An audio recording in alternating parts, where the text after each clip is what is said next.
Alhamdulillahi Rabbil Alamin. Wassalatu wassalamu ala ashrafil anbiya'i wal mursalin wa ala alihi wa sahbihi ajma'in. Qala rabbi shrah lana sadrana wa yassir lana umurana wahlul 'uqdatam min lisanina yafqahu qawlana. Nawaitu ta'lam wa ta'lim wa tadhakkur wa tadhkir wa nafa'a wal intifa' wal ifada wal istifadah wal hatha ala tamassuki bi kitabillah wa sunnati rasulillah sallallahu alaihi wasallam wa du'a ilal huda wa dilalata alal khair ibtigha'u wajhillah wa qurbih wa thawabih subhanahu wa ta'ala. Subhanallah walhamdulillah wa la ilaha illallah wallahu akbar wa la hawla wa la quwwata illa billahil aliyyil azim. Kat mana? Kat mana? Dan wajib pula atas mukallaf. Situ. Qala musannifu rahimahullahu ta'ala wa nafa'ana bi'ulumihi fid daraini amin. Kata dia, dan wajib pula atas mukallaf. Dulu dia sebut, dia telah menerangkan kepada kita apa makna wajib pada syarak, kemudian wajib pada akal, mustahil pada akal, dan harus pada akal. Malam ni dia masuk pula pada membicarakan tentang dalil. Baik. Dan wajib pula atas mukallaf. Maknanya kalau kita nak fahamkan perkataan ni, kena tambahlah. Kena tambah. Maksudnya nak bagi faham tu lah. Kalau yang dah faham tak apalah, tak payah tambah. Tapi macam kita ni baru-baru nak belajar ni, maka kena tambah. Nak tambah macam mana? Macam ni. Dan wajib pada syarak pula atas tiap-tiap mukallaf. Maknanya syarak yang mewajibkan atas tiap-tiap orang yang mukallaf. Jadi siapa yang mukallaf ni? Yang mukallaf ni ialah orang yang sampai umur dan ada akal. Wajib pada syarak. Maksudnya syarak mewajibkan ke atas tiap-tiap orang yang mukallaf. Tak kira sama ada lelaki ke, perempuan ke, ataupun yang tukar jantina, tak kira. Jadi mukallaf tu asalkan sampai umur, ada akal, maka syarak wajibkan. Wajib tu pula wajib wujub aini sebagai wujub aini. Maknanya wajib fardu ain atas tiap-tiap seseorang mukallaf.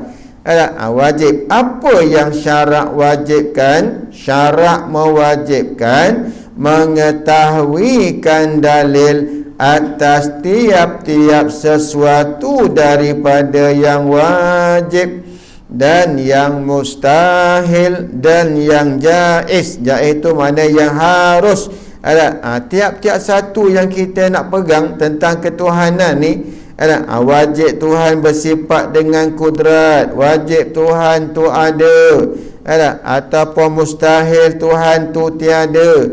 Harus Allah Ta'ala nak memasukkan orang buat baik dalam syurga, ataupun harus Allah nak memasukkan orang buat jahat dalam neraka. Tiap-tiap satu akidah tu, tiap-tiap satu pegangan tu wajib kena ada dalil. Wajib mesti kena ada dalil. Kalau kita pegang Allah Ta'ala tu ada, mana dalilnya? Allah Ta'ala tu mustahil bersifat dengan lemah, mana dalilnya? Pendek katanya, tiap-tiap satu keyakinan kita mesti dengan dalil. Mesti dengan dalil. Apa sebab ni yang syarak wajibkan atas tiap-tiap mukallaf tu berdalil? Kenapa ni? Supaya tiada jadi ia orang yang mukallaf tu muqallid, supaya mereka tidak jadi muqallid. Muqallid tu apa tuan-tuan? Muqallid, zaman kita ni agak-agak ramai tak yang jadi muqallid? Ramai tak? Agak-agak zaman kita ni yang muqallid tu ramai tak? Ramai. Apa dia bukti dia? Yang kata kalau kata ramai lah muqallid, apa bukti dia? Dia tanya ustaz. Tanya ustaz dia. Tanya bab lain. Tanyalah, tak ada jadi muqallid kalau tanya. Tak ada jadi muqallid kalau tanya, tak ada jadi muqallid. Dia tak tahu dalil. Dia pegang betul dah. Dia kata Allah tu ada, Tuhan tu ada. Orang tanya dia, mana dalil? Aku tak tahu dalil. Dia kata ustaz tu bagi tahu, kata dia Allah tu ada, aku pegang. Macam tu muqallid lah tu. Bukan satu tu aja. Allah wujud, Allah qidam, Allah baqa, Allah itu, Allah ini. Mustahil Allah lemah, mustahil Allah buta. Tiap-tiap satu pegangan tu mesti ada dalil. Kalau tak ada dalil, jadi muqallid. Baik, orang yang jadi muqallid ini selamat ke tidak? Selamat tak jadi muqallid? Kalau saya tanya sekarang lah, takut nak tanya, tengok muka ustaz takut. Tanya takut. Gelabah masing-masing. Tanya. Kalau tanya sekarang boleh tak? Boleh. Boleh tanya? Boleh tanya tak? Boleh ke tanya ni? Tak apa, tanya. Tanya tak boleh? Boleh. Kalau saya tanya, mana dalil Allah tu kuasa? Mana?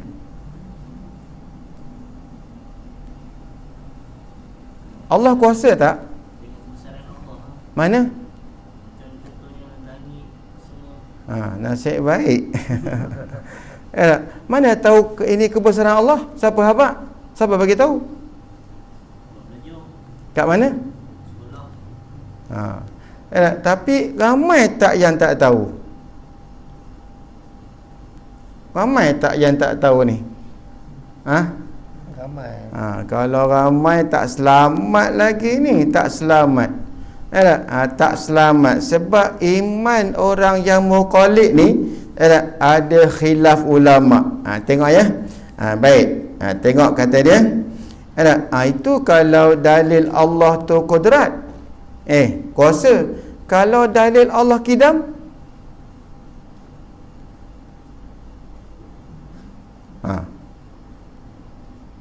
mana dalil Allah tu qidam? Sedia. Mana dalil? Mana dalil? Kan dah jumpa lah. Bukan kata kat luar, dalam masjid pun tak boleh, dalam surah pun tak boleh jawab. Mana dalil? Macam mana Cik Azizia? Macam mana? Itulah. Itu satu je. Sebenarnya tiap-tiap satu yang kita pegang, Allah tu kuasa, Allah tu bersifat iradat, Allah tu bersifat dengan hayat, sama, basar, kalam, dan tiap-tiap satu yang mustahil. Mustahil Allah lemah. Mana dalil? Mana dalil Allah qidam? Tak lepas lagi. Kalau setakat satu kudrat je lepas, yang lain tak lepas, bahaya iman. Iman tu bahaya. Iman tu bahaya tuan-tuan. Bukan nak buka aib dah, nak bagi belajar. Ni masalah yang tuan-tuan ya. Cuba tuan-tuan tengok tadi sembahyang maghrib ramai tak? Ramai tak sembahyang tadi? Lepas sembahyang pergi mana? Lepas sembahyang pergi mana? Kena makan. Tahu tak dalam ni ada kelas? Tahu. Kenapa tak duduk? Kenapa tak nak duduk? Ni masalah kita orang Islam ni, masalah ni lah besar sekali masalah kita. Ni masalah paling besar umat Islam, inilah masalah yang paling besar dia. Tu yang takut-takut nanti tuan minta maaf kalau saya kata macam ni, minta. Ini sebenarnya perkataan ni bukan perkataan saya ambil perkataan ulama. Tuan-tuan, kalau masalah ilmu ni, okey, yang fardu, yang Nabi kata talabul ilmi faridatun ala kulli muslimin wal muslimat tu, menuntut ilmu tu wajib tu. Ilmu apa Cik Azman? Fardu ain tu ada berapa ilmu? Tauhid, fiqh, tasawuf. Selagi tak lepas tiga ni, tuan-tuan, baik.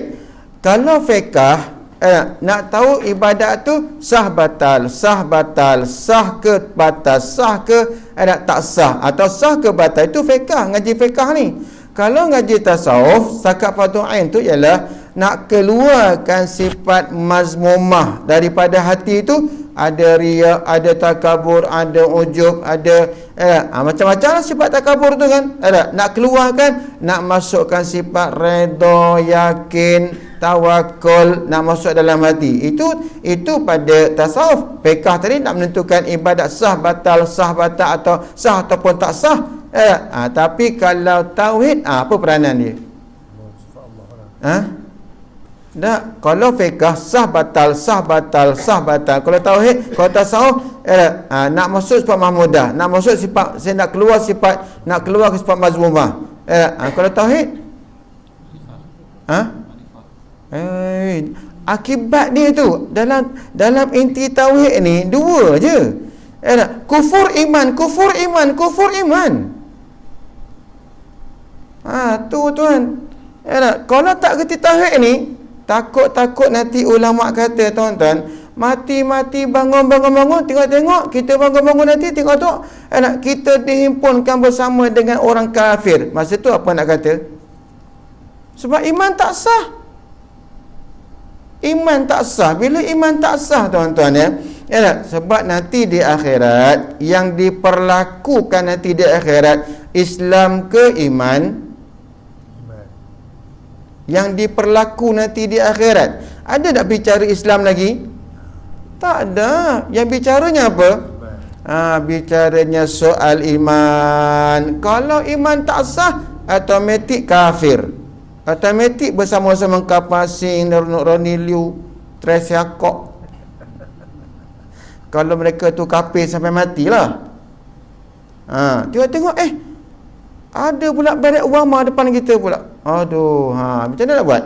Tapi kalau kita orang beriman, kita tengok depan kita, ada ulama, ada para sahabat, ada tabi'in. Masa tu selamatlah. Jaga ni baik-baik. Sebab tu dalam nak ngaji tauhid ni, nak menentukan iman kita sah ke tidak. Sah ke tidak iman kita. Kalau tak sah iman, kafir. Walaupun rupa Islam sekalipun. Walaupun rupa Islam sekalipun, orang tu pergi sembahyang masalah lain, masalah iman, masalah i'tiqadi, masalah lain, masalah amali, masalah lain. Jaga tu. Baik, tengok ya. Okey, jadi mesti kena ada dalil.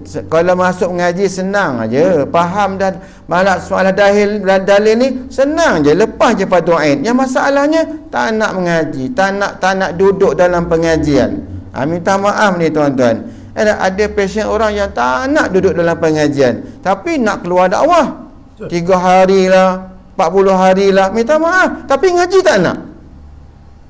Bila ngaji je cabut, tapi nak keluar dakwah. Nak dakwah apa kalau tidak ada ilmu? Dakwah tu dengan apa? Boleh cakap gitu je boleh? Boleh ke cakap gitu je boleh? Pasal tu yang banyak salah. Sebab tak ada ilmu tu yang banyak salah. Minta maaf lah tu. Saya 2-3 hari ni kan saya tengok, bukan perasaan kesian pun ada, geram pun ada. Nak kesian je tengok orang tu, tuan-tuan. Nak geram pun ada, kesian pun ada. Tengok orang bakit je pergi keluar masjid tu. Kita nak mengajar dah ni. Dia kata, oh saya dah semayang cukup lah. Cukup ke semayang tu kalau akidah tak benar? Tak cukup. Jaga baik-baik. Baik, tengok ya. Jadi dia kata supaya tiada jadi mukallid. Sebab tu kita perlukan kepada mengetahui dalil. Sebab nak keluarkan kita daripada mukallid. Apa dia mukallid tu? Iaitu mukallid tu orang yang jazam. Mana jazam tu? Pegang kejap-kejap, pegang kemas-kemas, pegang kuat-kuat. Tu jazam. Orang yang jazam, mana orang yang pegang kuat, ia orang tu dengan perkataan orang lain, dengan ketiadaan mengetahui dalilnya. Dalil ni, kalau orang tu cakap dalil Allah tu kuasa alam ini, dia pun pegang, tak apa, lepas fardu ain. Jangan sebut macam ni. Apa dalil Allah kidam? Tak boleh nak fikir, tak boleh nak tangkap, tak boleh nak cerita. Maka tuan-tuan sekalian, maka orang tu tetap jadi mukallid. InsyaAllah malam ni tuan-tuan, tidak ada seorang daripada kita yang keluar pada masjid ni, seorang pun takkan jadi mukallid. Semua jadi orang yang yakin. Tengok ya. Baik. Nanti dia cerita dalil tu apa dia? Dalil-dalil tu apa? Okey. Baik. Dan tengok, bila tak ada dalil, maksud orang mukallid tu dia pegang cakap orang, dia pegang perkataan orang dengan tidak mengetahui dalil. Allah ada dah? Ada. Mana dalil? Aku tak tahu. Ustaz tu kata Allah ada, aku pegang ada lah. Itu mana mukallid. Baik. Bila kata macam tu tuan-tuan, apa hukum iman dia tu? Tengok dan telah bersalah-salahan ulama pada kufur mukallid itu dan ketiadaan kufurnya. Ini bukan keputusan yang ringan. Kalau sebut kufur ni, berat ke ringan? Sebab tu tuan minta maaf lah, ya Allah, minta maaf banyak malam ni, minta maaf tuan-tuan ya. Sebab tu tuan-tuan ya. Sekarang ni kan kita tengok orang Islam, zahir Islam, gambarannya zahir Islam, dalamannya kafir banyak tak? Kafir ke kufur? Kafir tu maksudnya, kufur tu masdar, kafir tu isim fa'il. Tak saya tanya itu je teman. Sama aja, kufur ke kafir ke sama aja. Baik. Jadi sekarang ada orang yang zahirnya Islam, zahir Islam, tapi dalamannya kufur atau dalamannya kafir. Ada tak? Sebab itulah sekarang ni masalahnya kita nak selesaikan masalah dalaman. Bukan nak selesaikan masalah luaran. Sebab dalaman itulah yang paling afdal. Dalaman tu yang paling Allah nak tengok, bukan luaran. Tengok. Baik. Jadi yang etikot kita tu bersalah-salahan ulama. Adakah kafir orang yang mukallid ataupun tidak kafir? Kafir ke tak? Orang yang mukallid tu kafir ke tak? Maknanya bersalah-salahan ulama tu ada dua kelompok ulama. Bila kata khilaf ni, ada dua kelompok ulama. Okey. Satu kata kafir, satu kata tak. Okey, tengok ya. Baik. Dia kata bersalah-salahan ulama pada kufur mukallid itu dan ketiadaan kufurnya. Mana ada khilaf lah. Bila kata mukallid tu ada khilaf. Kafir ke tidak dia? Dan kaul yang sahih di antara dua golongan ulama tauhid ni, masalah orang yang mukallid ni, masalahnya ada satu ulama ni dia kata, telah ulama sepakat semua kata yang sahihnya, kaul yang sahih bahawasanya mukmin. Orang yang mukallid tu dia beriman, sah imannya, tapi tetap dalam bahaya. Apa dia? Mukmin serta berdosa. Dosa juga. Dosa tu bukan dosa kecil ni. Dosa ni dosa besar. Selagi tak mengetahui dalil, maka selagi telah dihukumkan, pegang je dosa besar. Hari ni tak tahu dalil, pegang dosa besar. Besok tak tahu dalil, dosa besar. Lusa tak tahu, dosa besar. Itu pun ada khilaf ulama pula. Dosa besar tu, adakah yang hari ni punya dihimpun sampai besok jadi besar lagi, lusa pula himpun lagi pula jadi besar lagi? Adakah macam tu?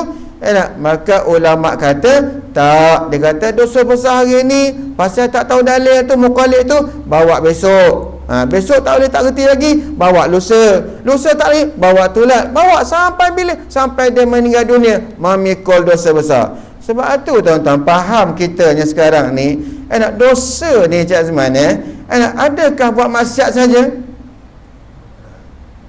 Adakah bila kata dosa tu berzina, mencuri, merompak, bunuh orang, adakah macam tu saja? Tak. Meninggalkan pengajian tu berdosa juga tak? Tapi dia baik, dia tak buat maksiat, tapi tak nak mengaji, dosa juga tak? Bukan calang-calang, bukan main-main, bukan benda tu ringan-ringan. Tapi nak kata macam manalah hari ni orang tanya malim, Allah, hai, mana-mana pergi pun tak pernah lebih 50 orang. Tak pernah. Masjid Proton City saya pergi macam tu juga. Taman Kota Malim Prima macam tu juga. Dekat sini macam tu juga. Upsi sama juga. Ini hari Jumaat ni Masjid Jamik pula panggil tuan-tuan sekalian. Pun sama juga, kita tak tahu, wallahu a'lam. Hari Jumaat. Dia dah setuju macam tu. Dia panggil saya dah lama dah, dia kata tak dapat jumpa-jumpa. Baik. Jadi sekarang ni kenapa dia okeylah. Baik. Bila berlaku khilaf ulama ni tuan-tuan, kita pasti tak di akhirat mana yang betul. Sebab khilaf ni di dalam dunia, ulama ambil keputusan yang sahihnya ialah orang mukallid tu tak kafir. Itu keputusan ulama. Tuan-tuan kan? Berdasar kepada keterangan-keterangan, maka dia kata tak kafir orang mukallid ni. Tapi berdosa besar, dia kata. Baiklah. Antara dua kaum ni di akhir nanti tahu tak siapa yang betul. Sebab tu masalah khilaf ni tuan-tuan, atas dunia kita tak tahu siapa betul siapa salah. Dua pendapat ulama, macam 4 mazhab kan, Syafi'i, Hanafi, Maliki, Hambali. Empat ni pun kita tak tahu siapa yang lebih betul dalam menghukum. Itu fiqh tak apalah fiqh. Dalam masalah tauhid ni, bila khilaf, satu kata kufur, satu kata tak kufur, boleh pasti tak yang mana yang betul? Walaupun yang sahihnya tak kufur, anak beriman tapi dosa besar, boleh pasti ke yang tu yang betul? Tak boleh pasti. Jangan-jangan nanti di akhirat yang betul yang Tuhan terimanya kafir. Apa nak kata? Faham tak apa yang saya maksudkan ni? Tapi dua-dua dalam bahaya. Bila kata orang tu tak ada dalil, mukallid, dia tu berdosa, dosa besar, pikul dosa besar sampai mati, dosa besar. Walaupun tak ada berzina, tak ada minum arak, tapi dosa besar dia pikul. Sampai di akhir nanti, pasal apa dosa besar aku pikul ni? Pasal kau tak nak mengaji, kau tak nak belajar. Macam tu, tuan-tuan. Minta maaf ni, minta maaf banyak-banyak. Cuba tengok dalam ni tuan-tuan. Orang muda apa orang? Yang bawah 40 apa orang? Yang lain semua dah atas 60. Tuan-tuan, yang muda apa orang? Generasi kita akan datang ni hancur kalau macam ni keadaan. Sorry ya, minta maaf dah mula garang dah saya ni, terpaksa lah. Terpaksa. Tengok orang ajar tauhid tu, mana-mana pun semua garang-garang Melaka. Tu je salah garang. Anak murid dia, anak dia, semuanya jenis garang-garang tuan-tuan. Pasal ini masalah iman ni. Bukan boleh kau boleh bergelak ketawa, tak boleh. Bukan nyanyi lagu Nustan, tak boleh. Ya, ni nak bila ceramah je dengan ustaz, ceramah je dengan ustaz. Aduh, ya Allah hai. Nak padahal yang depan tu fardu ain tak lepas lagi. Baik. Tengok ya. Okey. Kenapa jadi berdosa atas satu kaul ulama ni?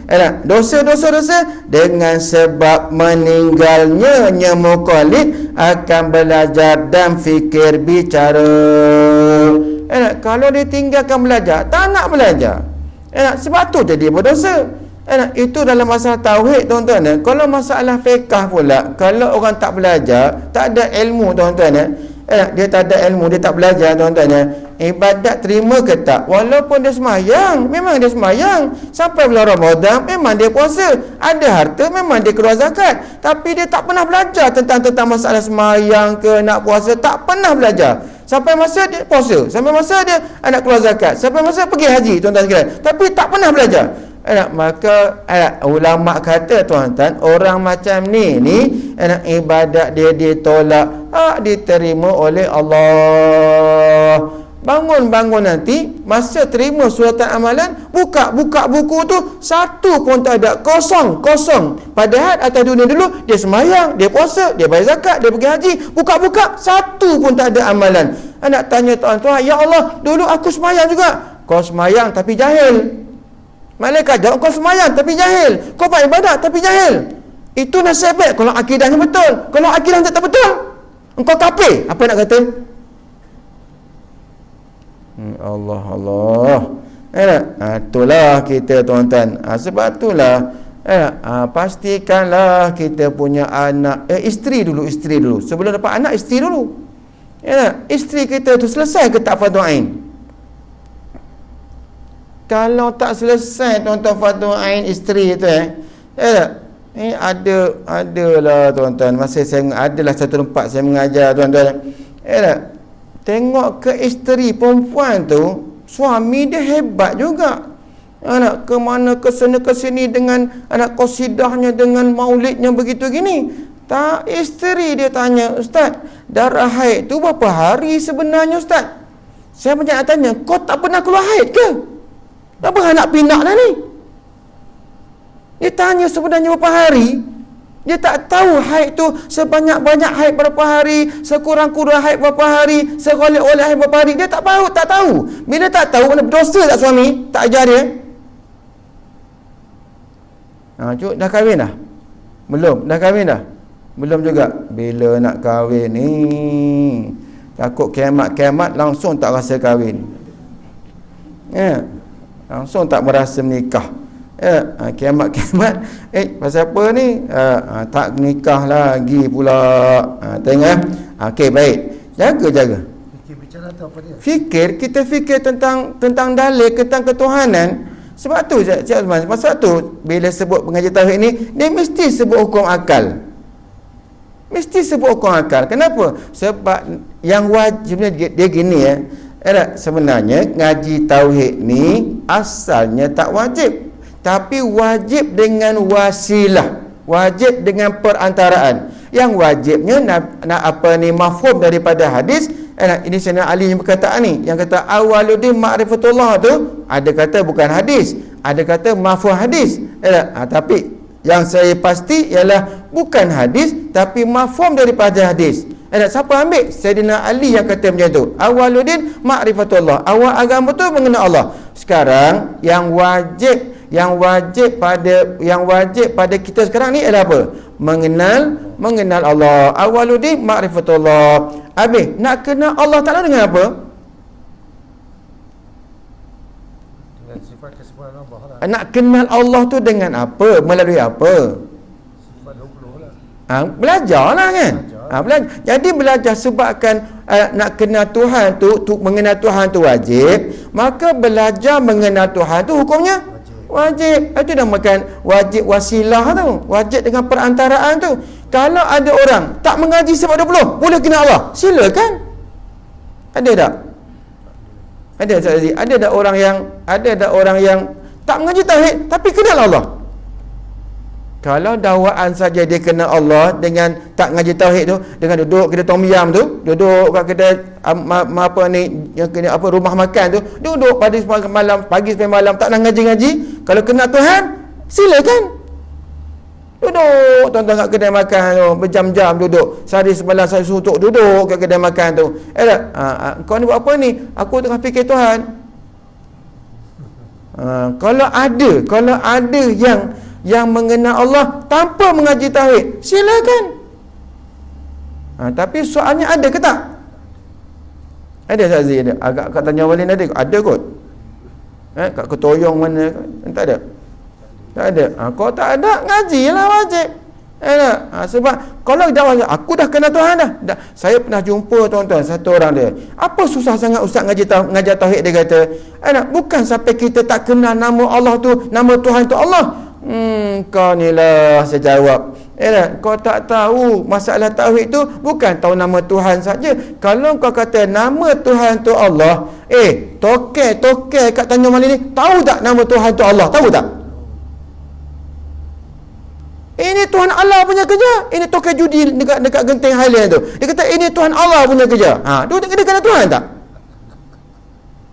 Banyak dibicarakan dalam tauhid ni, bukan satu tu aja, banyak. Jaga baik-baik. Okey. Kalau macam tu tengok dia kata jadi pasal apa jadi berdosa tu? Sebab meninggalnya akan belajar dan bicara fikir. Nak bicara ngaji dia pun kena fikir aja zaman. Kena fikirlah. Baik, tapi jika ada orang ia mukallid itu daripada ahli demikian belajar dan fikir bicara. Ada tak orang yang tuan-tuan dia tak boleh fikir, dia tak boleh belajar? Ada tak? Ada orang yang tak betul, orang yang putus waya tu kan. Dia terlepas. Pasal apa? Sebab syarak mewajibkan atas orang yang sempurna akal. Kalau tak sempurna akal, dia nak fikir macam mana? Orang tu terlepas, orang tu masuk syurga free dia. Pasal apa? Kalau dia tu orang yang ahli bagi belajar, dia wajib belajar. Kalau dia ahli bagi fikir, dia wajib fikir. Macam tu. Tapi kita dalam masjid ni semuanya ahli belajar tak? Ahli lah, sebab akal sempurna. Nak tahu mana baik mana buruk, boleh fikirlah tu. Macam tu. Jadi kata dia, jika ada ia mukallid tu daripada ahli demikian demikian fikir bicara dan belajar. Jadi wajiblah dia kena belajar, wajiblah dia kena cari dalil. Kalau tidak, tak wajib. Jadi senang je. Kalau macam tu Cik Azizi, kita tak nak belajar lah, okey, jadi gila. Jadi gila. Bila jadi gila, tak payah belajar. Lepas hukum belajar tu, terlepas hukum. Tapi tuan-tuan, kalau kita orang yang sempurna akal tak belajar, dosa. Dosa. Ni tak kira laki-laki atau perempuan, tak kira. Sajak tu pun wajib juga belajar, walaupun dah tukar jantina sekalipun. Sebab dia masih lagi mukallaf tak? Mukallaf tak dia? Sajat. Cik Azman tak kenal pula. Orang yang dah terkenal kat Malaysia ni Cik Azman tak kenal. Sajat mana ni? Allah. Tapi tak apalah, Cik Azman tak kenal sajat, tak berdosa. Tak dosa.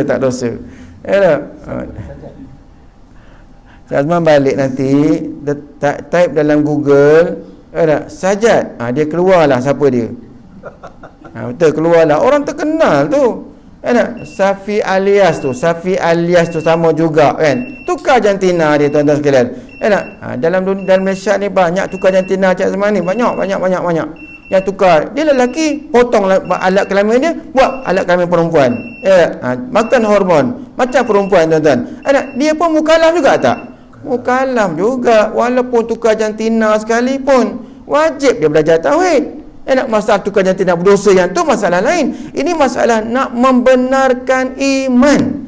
Guru saya tuan-tuan, dia pernah kata gini. Mula-mula kan saya fikir, apalah baba kata gini. Dia kata gini tuan-tuan. Dia kata, nak maksiat, buatlah. Nak buat jahat, buatlah.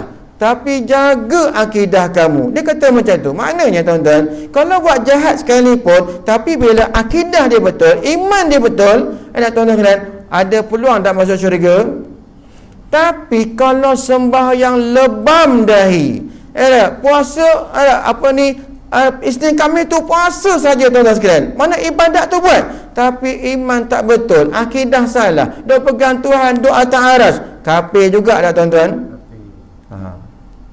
Ustaz, kalau nak belajar tu kena sifat 20 betul baru boleh ni.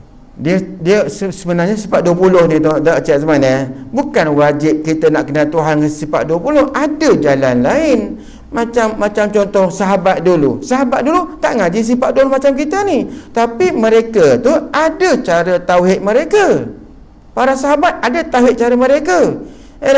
Tapi zaman kita ni, ini yang ulama dah susun begini. Sebab tu kami minta maaf. Nanti sampai masa dia saya akan cerita bab ni. Saya pergi ke Teluk Intan berapa hari bulan, berapa lepas? Hari Khamis. Hari Khamis. Hari ni apa? Hari Selasa. Isnin, Ahad, Sabtu, Khamis tu. Teluk Intan. Lepas tu tuan-tuan sembang dengan beberapa orang. Bukan hari baru ni tak ingat hari Rabu ke mana. Lepas tu kan ada perbicaraan tau. Alah, nanti saya cakap ni tuan-tuan marah kat saya pula. Apa, cakap je. Sebab ada orang yang ustaz tu orang kawasan ni, Selim Tanjung Malim. Ustaz tu Selim Tanjung Malim. Dia mengajar di Langkap tuan-tuan. Dia majlis Cenderamban lah ikut tak silapnya. Dia kata apa? Dia kata 3 serangkai tu yang paling tinggi. Sifat 20 ni rendah, dia kata.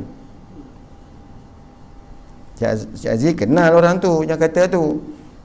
Dia kata macam tu. Bagi saya tuan-tuan, sifat 20 ke 3 serangkai ke akidah tu tuan-tuan, bukan ada tinggi rendah. Matlamat dia nak kenal Tuhan. Boleh jadi ada orang kenal Tuhan dengan 3 serangkai, silakan. Tapi kalau salah tetap salah. Kalau ada orang boleh kenal Tuhan dengan sifat 20, silakan. Kita tak ada kata tinggi rendah. 3 serangkai tauhid 3 lah. Tauhid 3 tu lah. Sebab dia ngajar tauhid 3 tu.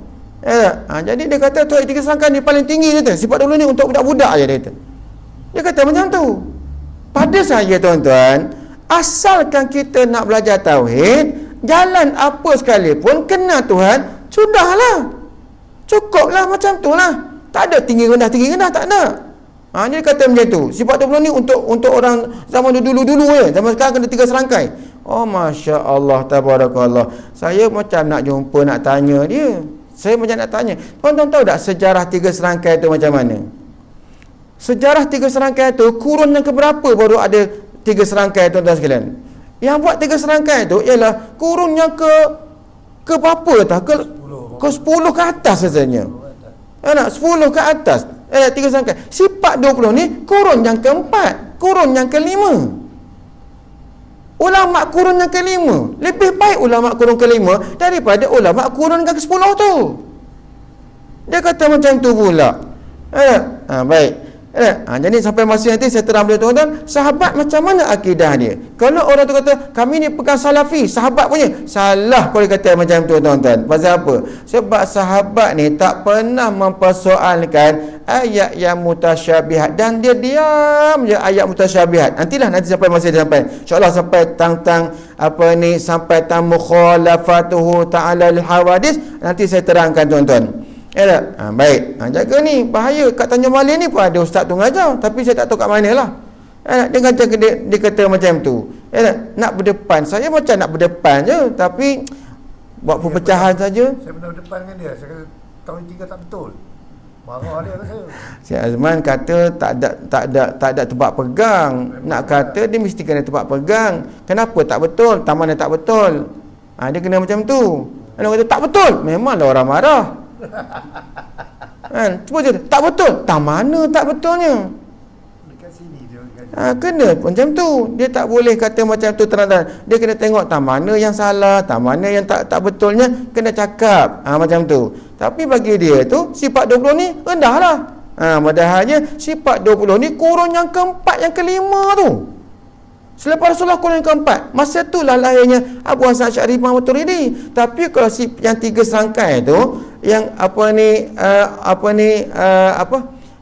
rububiyah, uluhiyah, asma wa sifat tu, itu kurun yang ke-10 ke atas. Itu zaman Abdul Muhammad Wahab tu. Itu zaman tu dah buat 3 serangkai tu. Bukan Rasulullah yang punya. Kalau dia kata ini bid'ah, belaka-belaka bid'ah tuan-tuan sekalian. Nak kata macam ni, ada Rasulullah mengajar hadis Bukhari. Ada Nabi belajar, Nabi kata hadis mengaji sikit hadis Bukhari. Bukhari Rasulullah berapa zaman? Bid'ah lah, sebab apa-apa tu bid'ah lah tu. Nabi tak buat lah tu. Ada Nabi sebut tak? Ini hadis ni ada maudhu' ni. Ada Nabi katanya tu. Nabi ngajar, Nabi cakap, yang aku cakap ni maudhu' ni. Ada cakap macam tu. Maudhu' ke? Itu adalah ulama yang susun balik, bukan Nabi. Maknanya ulama tu adakah bid'ah? La haula wala quwata illa billah. Kita orang awam ni kena tipu je tuan-tuan sekalian. Kena tipu, jaga baik-baik ni. Jaga tu, fikir dulu. Kau kata apa ni ngaji ni bid'ah, tanya dia balik, ustaz ngaji mana? Ustaz ngaji macam apa? 3 serangkai. 3 serangkai pun bid'ah juga. Mana sahabat ada 3 serangkai? Tak ada. Kalau ada, bawakan satu hadis yang sahabat baca 3 serangkai dengan Rasulullah. Ada tak? Uluhiyah, rububiyah, asma wa sifat. Ada tak? Ada tak Nabi bagi-bagikan tauhid daripada 3? Ada tak? Kalau tak ada, bid'ah jugalah. Macam tu. Jaga ni, jaga-jaga baik. Okey, masuk bab dalil ni tuan-tuan. Jadi berdalil tu wajib. Dalil tu terbahagi kepada 2. Satu namanya dalil ijmali dan satu lagi namanya dalil tafsili. Tadi yang jawab tadi tu dalil ijmali, bukan dalil tafsili. Tengok ya. Dan dikehendaki dengan dalil itu, yang kita nak pegang orang awam macam kita ni, tiap-tiap satu akidah tu satu dalil tu, yang dikehendaki dalil tu ialah dalil ijmali, dalil pukul borong, dalil pukul rata. Dengan satu dalil maka boleh pegang pada semua akidah. Tengok, iaitu dalil yang lemah oleh ampunyanya daripada menetapkan dia. Mana orang yang ada dalil ijmali ni, dia lemah nak menghurai, dia lemah nak mensurah. Nak surah tu nak bawa rupa. Contoh nanti dia bagi tahu nak hurai dalil tu dia lemah, dia tak boleh. Baik, contohnya seperti ni. Kamu tahu tak Allah Ta'ala tu ada? Ada. Mana dalilnya? Alam ini. Dia kata alam ini. Sedangkan bila orang tanya dia, macam mana alam ni menjadi dalil tentang ada Allah, dia tak boleh jawab. Itu namanya dalil apa? Dalil ijmali. Maknanya dia lemah nak hurai, dia lemah nak merupakan dalil tu, dia lemah, dia tak boleh. Tapi dia ada dalil. Mana dalil Allah tu kuasa? Alam ini. Mana dalil Allah kidam? Alam ini. Lepaslah fardu ain. Senang ke susah? Susah. Dalil alam ini semua senang. Senang ke susah?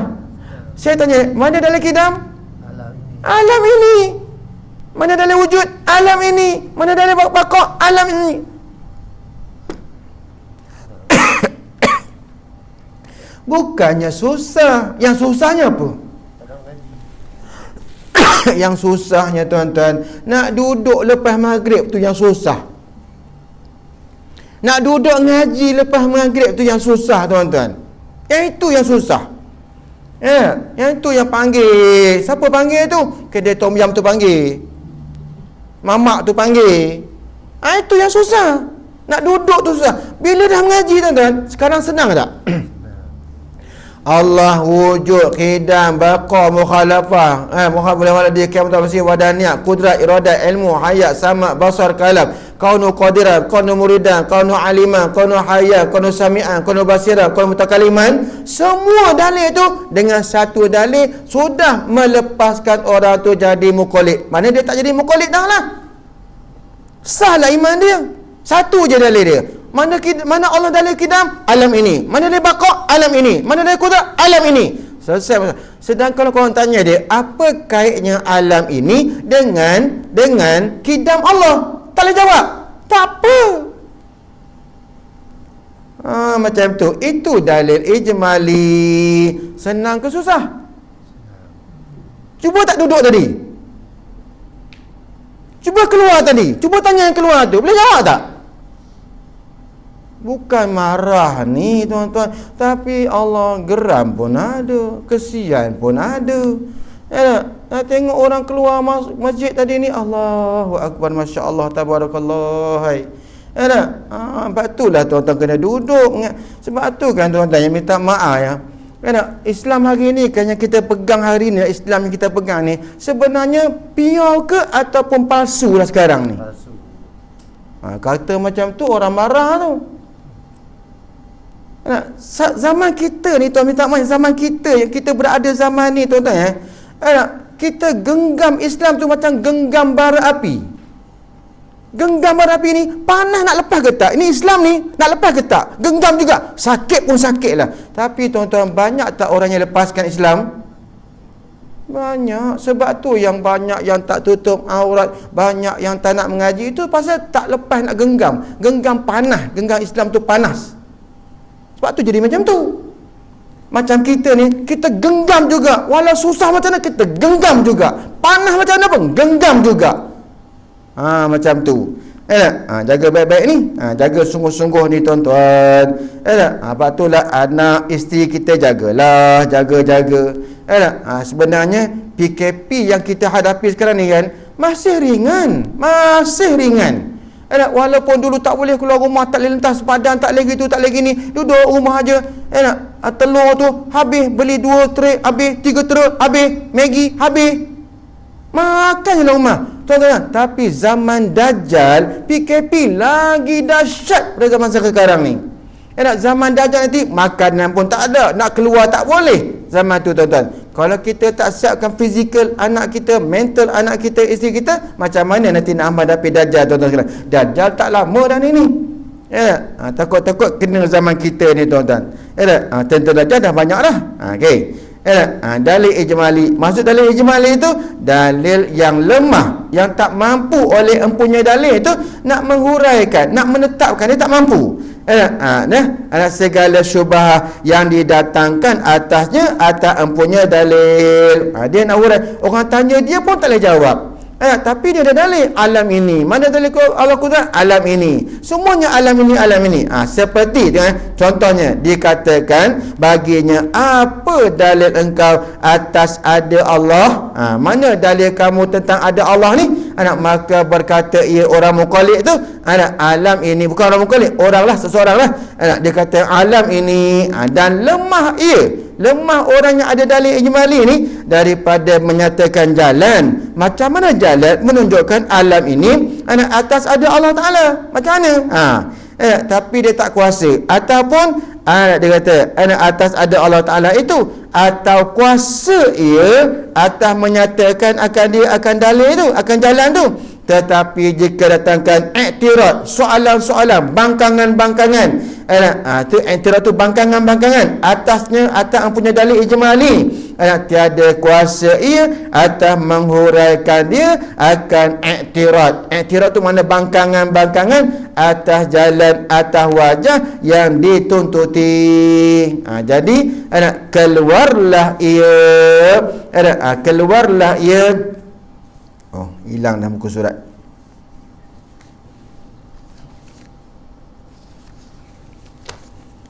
Keluarlah ia daripada taklid dengan mengetahui ini dalil yang ijmali. Jadi maknanya dalil ijmali ni, walaupun dia tak mampu nak menjawab soalan, orang bangkang dia pun tak boleh nak jawab, maka terlepaslah dia jadi apa? Jadi muqallid. Taklid tu dia terlepas. Jadi bila terlepas jadi muqallid, iman dia sah tak?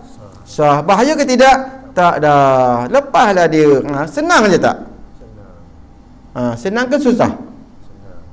Itulah pasal yang susahnya tak nak duduk tu lah.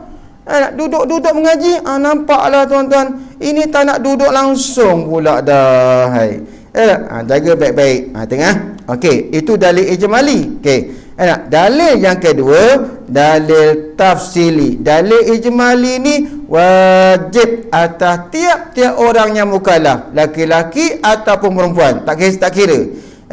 Dalil yang kedua ni dinamakan adapun dalil tafsili, dalil yang perlu huraian-huraian.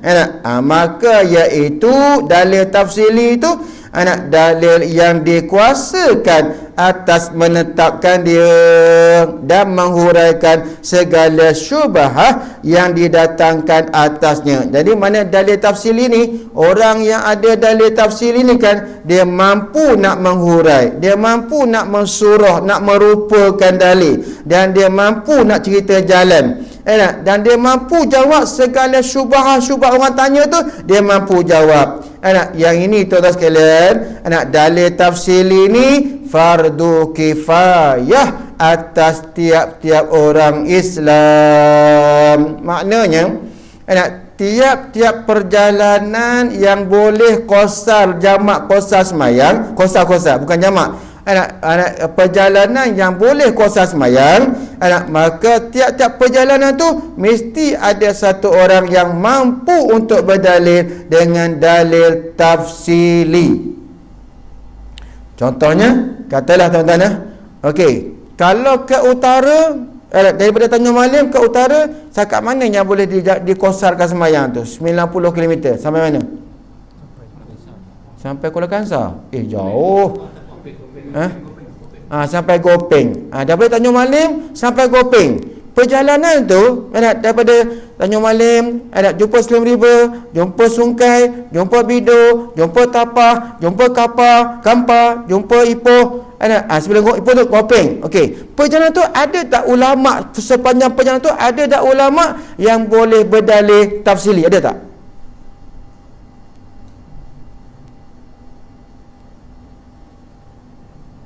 Ada Ustaz? Kalau tak ada, sepanjang perjalanan tu, kampung-kampung tepi perjalanan semuanya berdosa.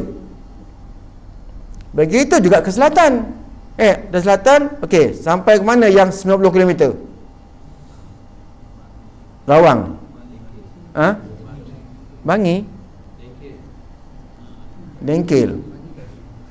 Dah Bangi atas lagi kan? Dengkil bawah lagi. Sampai KL 90 km. 70 km KL. 70 kan? 70. Saya bawa kereta tadi 15 minit je. Tak, sebab kereta tadi saya gerak tadi 6.45. Sampai ni pukul 7. Isi minyak je tu pukul 7. Tanjung Malim ke Jalan 15 minit je. Tak jauh Tanjung Malim. Daripada Shah Alam saya gerak tadi 15 minit je. Saya tengok jam, tak percaya pula pukul 7 baru. 15 minit je. Jadi mana dekat lah Shah Alam. Jadi mana je, kalau kita kira tu 90 km sampai mana? Baik, perjalanan ke selatan tu Tanjung Malim, lepas tu jumpa apa lagi? Tanjung Malim,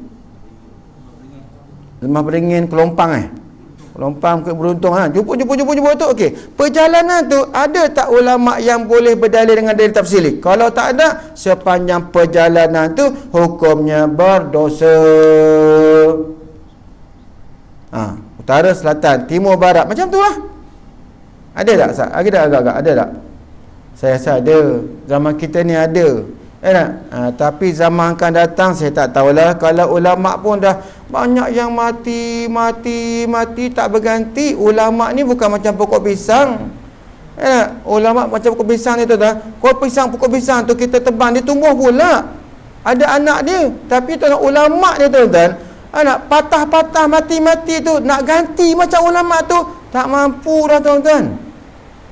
Guru saya babalah tuan-tuan, apa ilmu yang dia tak ada, ilmu dunia ke ilmu akhirat ke, semua ilmu akhirat ni daripada nahwu, sorah, mantik, bayan, bandai, ma'ani, tauhid, fiqh, tasawuf, usul, usul, qawaid, semua dia yang mengajar. Ilmu dunia pula tuan-tuan, matematik, dia tahu matematik. Ilmu dunia, ilmu perubatan, semua, ilmu kejar jin, ilmu pegang jin, ilmu tangkap jin, ada kat dia. Dia bila dia meninggal dunia, tuan-tuan, anak menantu dia tak boleh nak sama macam dia. Walaupun mengajar juga, tapi tak mampu dah nak jadi macam bapak. Bapak dulu mengajar sampai daripada pagi lepas subuh sampai tengah malam dia mengajar 28 mata pelajaran. Kalau dekat universiti, berapa mata pelajaran satu hari? Kalau dekat universiti, berapa mata pelajaran satu hari belajar? Berapa opsi? 3 mata pelajaran je.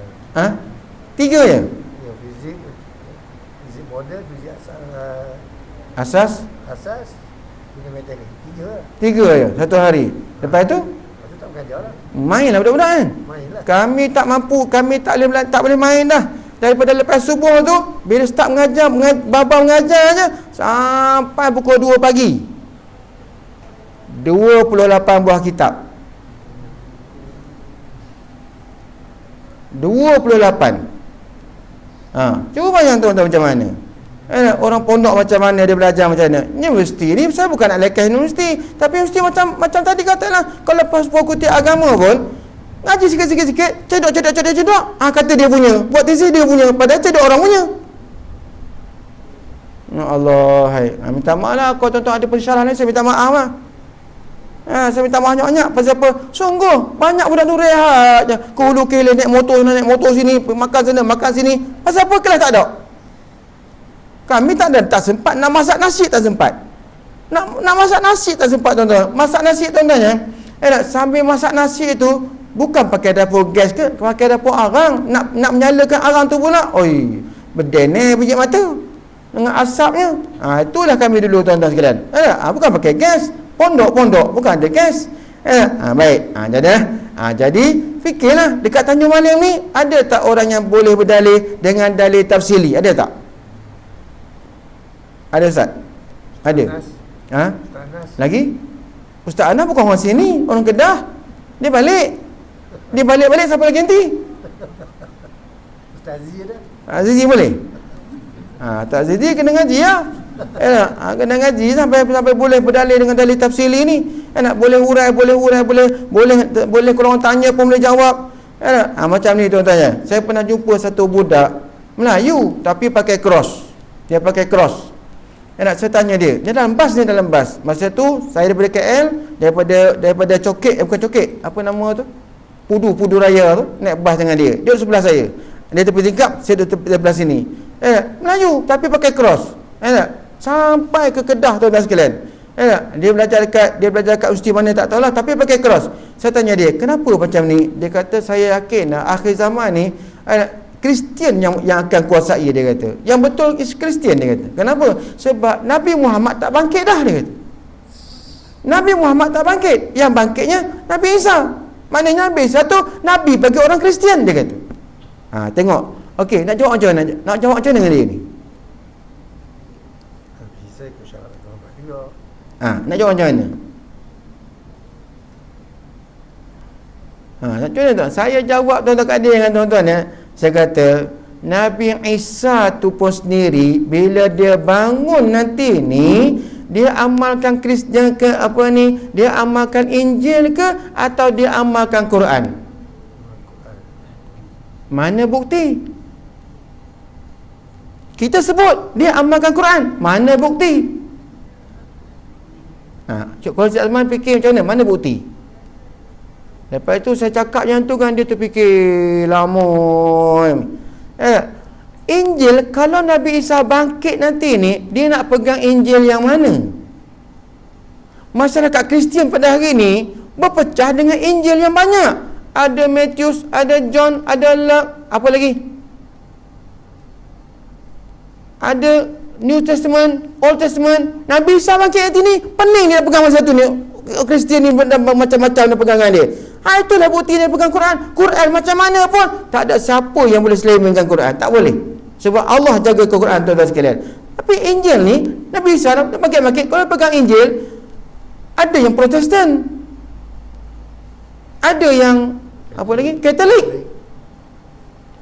Depa dua ni, Katolik dengan Protestan ni bukan sebulu ni, bergaduh buat satu masjid lain, buat satu gereja lain. Sebab tu Nabi Isa pegang Quran. Sebab Quran dia takkan terpesong. Dia takkan ada Quran Matthew ke. Tak ada. Macam tu. Baru dia diam. Dia tengok muka saya punya, tengok renung, budak muda je. Pakai cross. Dia masuk Kristian, tuan-tuan sekalian. Saya kata macam tu kat dia. Kamu kembali baliklah kepada Islam, saya kata. Balik, syahadah balik, saya kata. Kalau kamu nak selamat, dunia akhirat kamu selamat, kembali balik. Tu saya kata kat dia, tuan-tuan. Baik, jaga. Kalau macam tu, kalau ada kat Tanjung Malim ni orang yang ulama yang boleh ditafsiri, selamat semua. Kalau tak ada, wajib orang Tanjung Malim ni belajar sampai pandai. Maka hendaklah kami nyatakan segala aqaid yang wajib pada syarak, mengetahui akan dia daripada segala yang wajib dan yang mustahil dan yang harus. Wallahu a'lam. Okey, ada soalan? Ada huraian saya yang keliru, yang mengelirukan?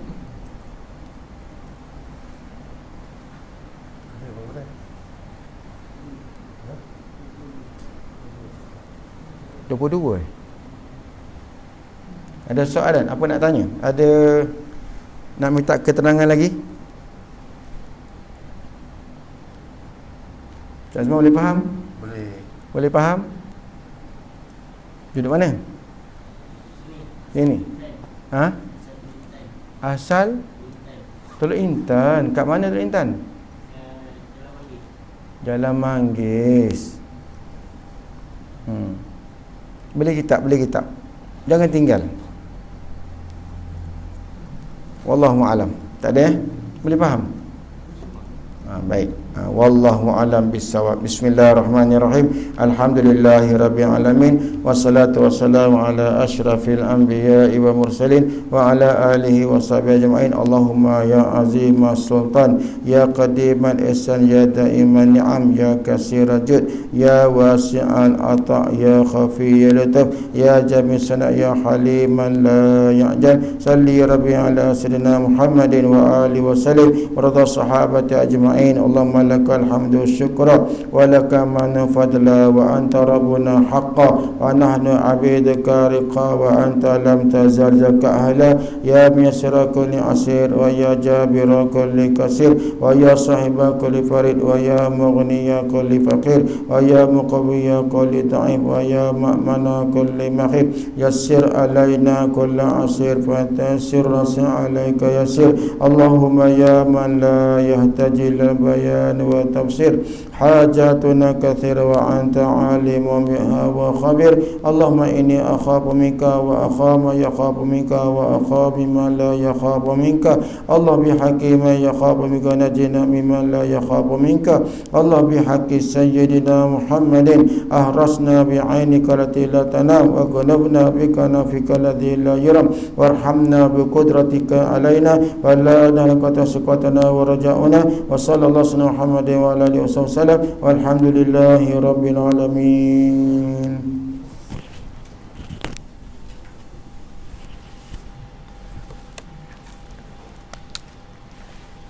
Ya Allah. Saya tahu ustaz cakap tauhid 3 serangkai tu. Saya tahu ustaz dia apa? Ustaz politik. Tak tahu dia lah macam mana.